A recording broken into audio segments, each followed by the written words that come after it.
Today's video is a little bit different. No measuring, no scoring, no glue on the right-hand strip. Just a story.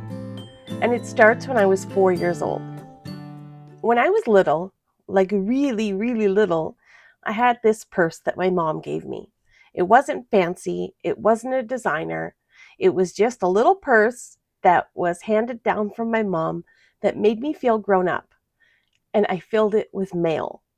Old envelopes, flyers, receipts, birthday cards, scraps of paper I found around the house. I would tuck them inside like they were little treasures, and I carried that purse everywhere. I remember how important it felt, how serious I was about it, like I was holding on to something valuable. My grandfather would sift through all of his old mail and pass me over the bills and flyers that he didn't want, and I thought they were gold.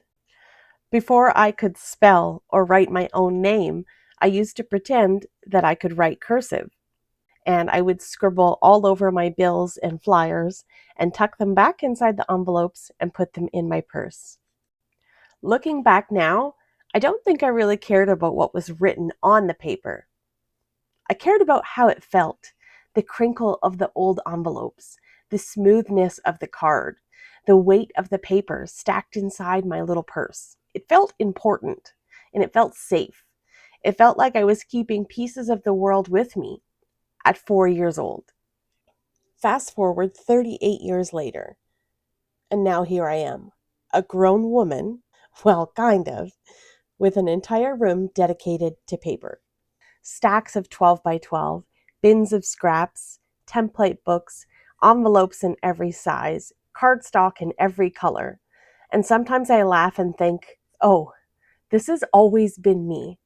I don't think that crafting is random for us. I think there's something deeper going on.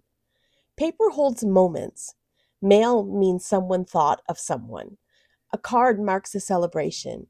A receipt proves something happened. And an envelope traveled somewhere. Even as a child, I think I understood that paper meant connection. And maybe that's why so many of us love it. When we craft, we're not just cutting and gluing. We're preserving, we're documenting, we're holding something together. We take a flat sheet and turn it into a memory. And in a world that feels fast and digital and disposable, paper slows us down. You hear it, you feel it, you crease it, you shape it. It's grounding. And let's talk about collecting supplies for just a second, because we all do it. We don't just buy paper because we need it. We buy it because it represents possibility. A new paper pad isn't just paper. It's future projects, future calm, future creativity, future time for ourselves.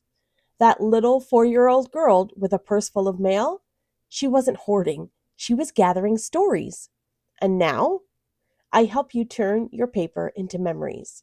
That feels very full circle to me. There's something I'd really love to know. Did you collect anything when you were little? Stickers, notes, scraps, fabric, magazine clippings? Do you see that same thread in your life now? Because I think crafting isn't just a hobby. I think it's part of who we've always been. I guess I've always been collecting pieces of paper. I just didn't know yet I was collecting pieces of myself. Thanks for sitting with me today. Next time we'll go back to measuring at 5, 10, and 12 inches.